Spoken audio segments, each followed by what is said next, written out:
Hello, ladies and gentlemen. Welcome back to the Charles in Charge Cowboys Sports Report. It's about 7:30 Central Time, my time, Tuesday, September 10th. If you have not subscribed to my channel, it is still new and growing. Please do. Every subscriber counts. First goal is to get to 1,000 subscribers, 4,000 watch hours. Therefore, I can start doing live shows. That's where it's at. Right now, all I can do is cut a video, wait an hour for it to load, and then y'all watch it. When I start doing live shows, they're going to be live, if you know what I mean. You will be entertained. I'll have a call-in line, every now and then a Zoom-in line, so you can call in, agree with me, disagree with me, or we could just chop it up about the passion that we love and hate. Drives us crazy at the same time. The star, the blue and silver that we all bleed. DC Nation.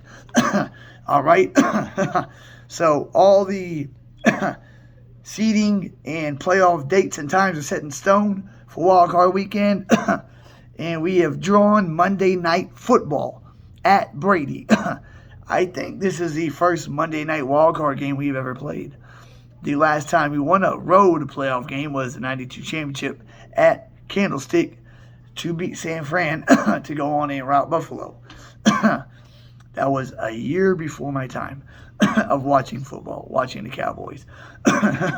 30 years ago. So I think it's about time we win a road game. Tampa's 8-9. Finished with a losing record. I know the second half they didn't play their starters. They're still 8-9. This season, we've beaten more winning teams and playoff teams than since 2016, 2014. We beat Cincinnati 12-4. We beat the Giants twice. We're the 6th seed. We did beat Philly end of the year. We routed Minnesota. And we beat Detroit, who finished 9-8 with a winning record. And there might be one more playoff team in there. I'm not sure, but we've beaten good teams, and every time we've lost a game this season, we've bounced back pretty good.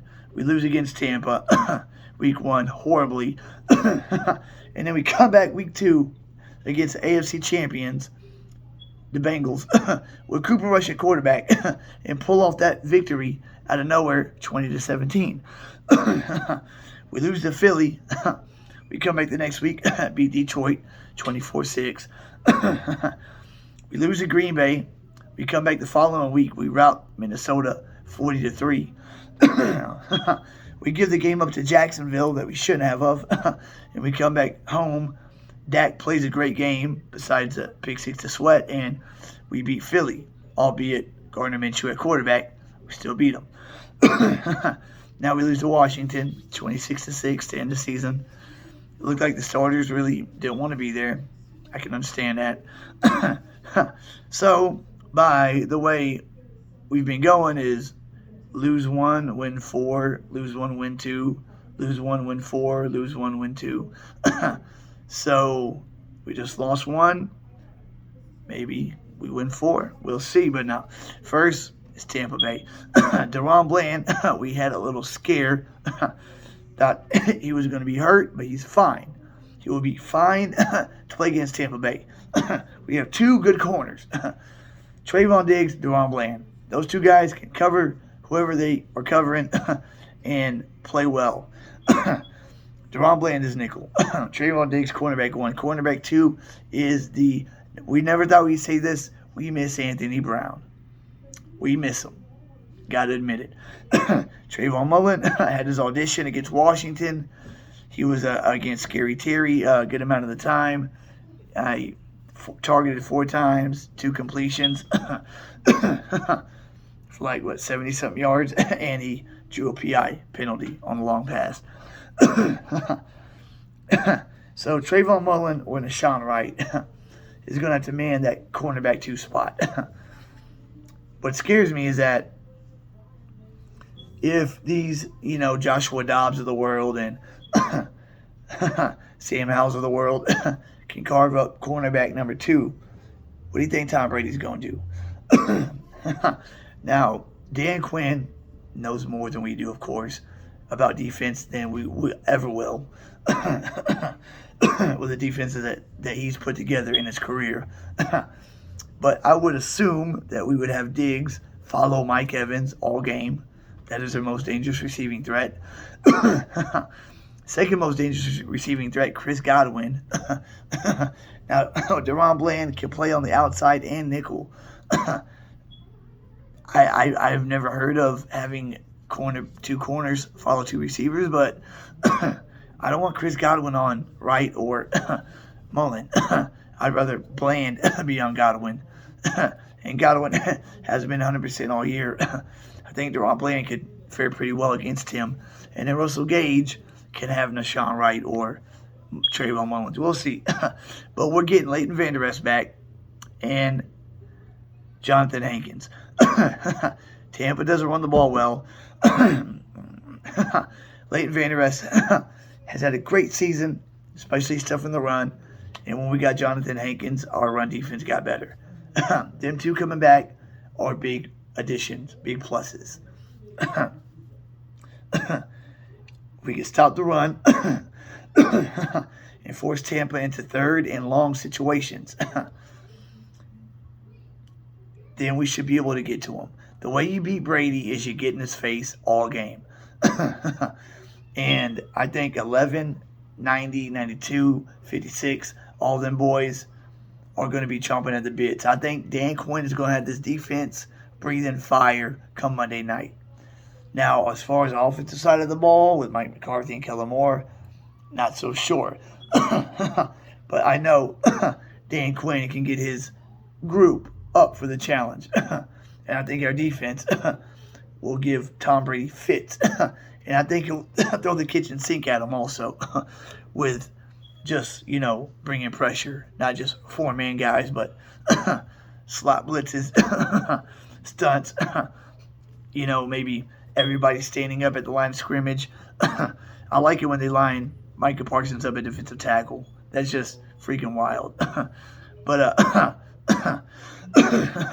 as long as we can consistently hit Brady, keep him uncomfortable, then that offense will be stagnant. I never thought I'd say this either. I hope Tyler Biadasz can play Monday night. Never thought I'd say that. Apparently, Connor McGovern is not the center Tyler Biadasz is.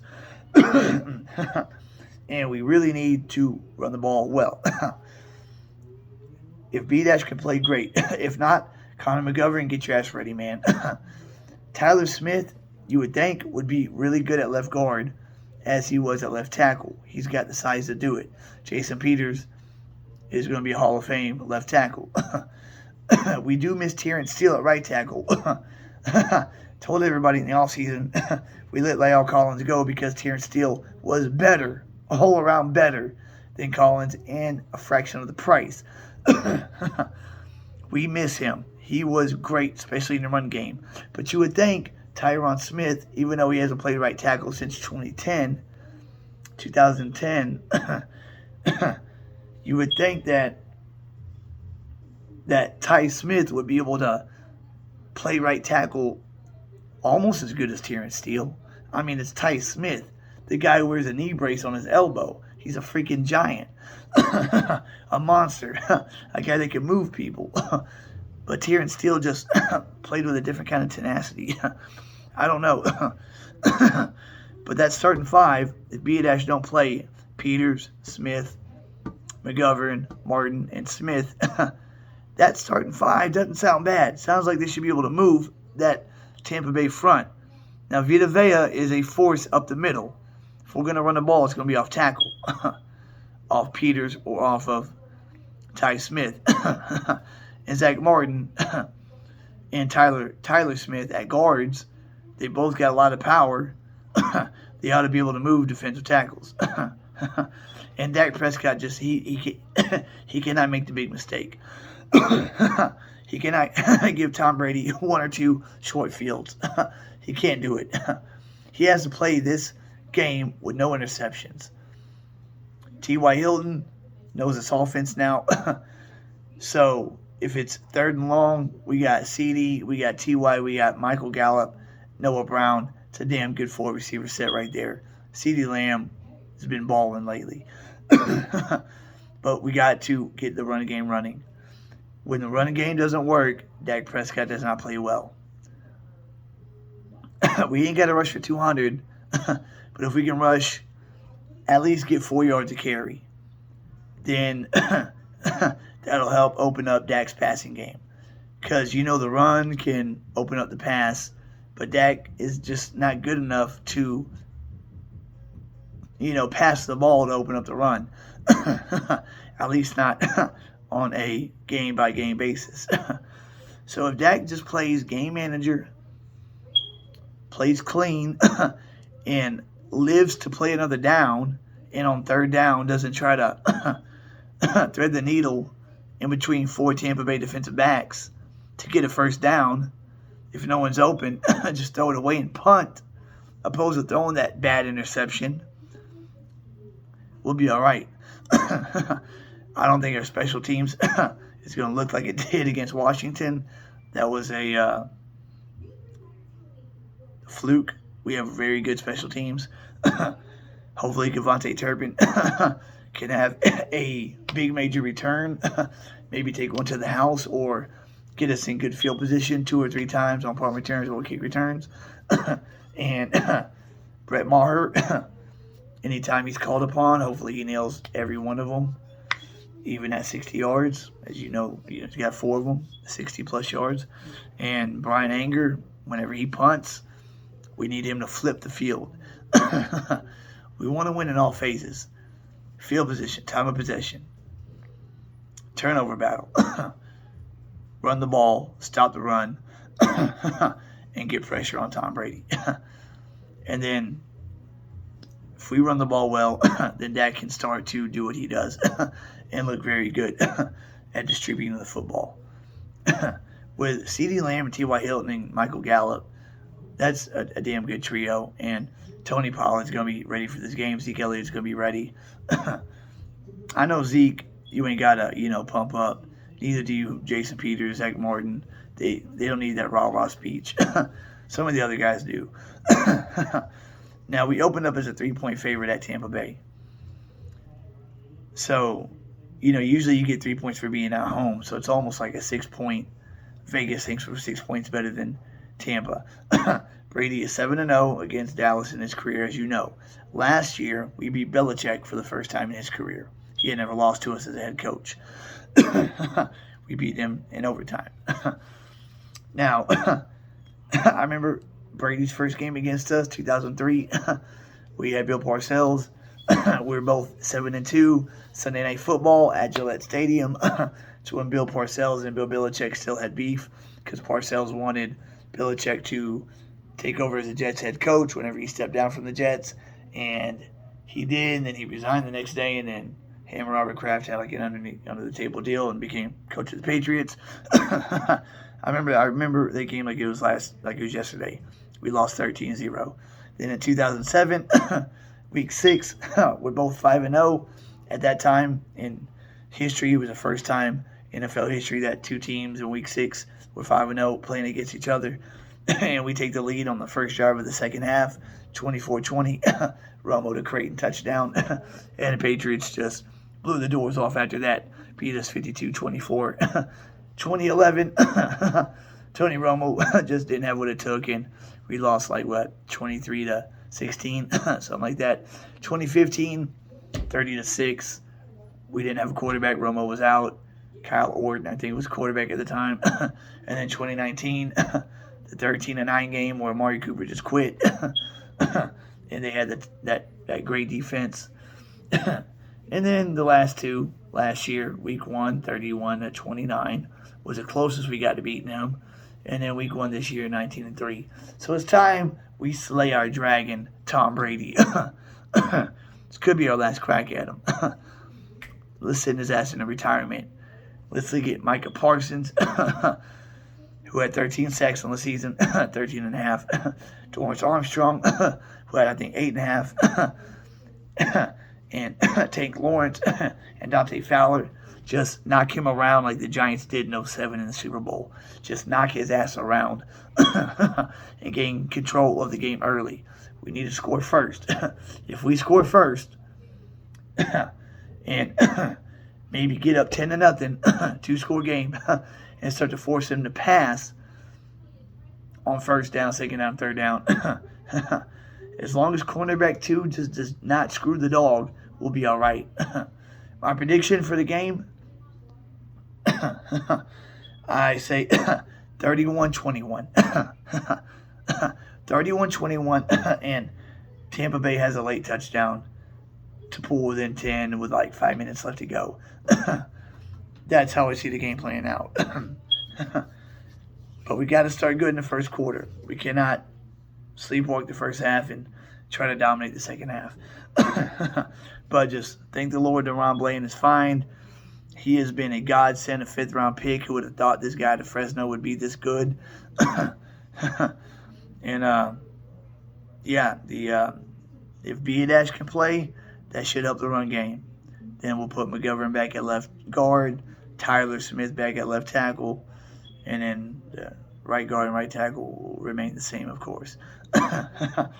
But if we go one and done and we don't beat Tampa, you can bet take it to the bank, Mike McCarthy is gone. Because we didn't bring Mike McCarthy on for regular season success. We brought him on for postseason success.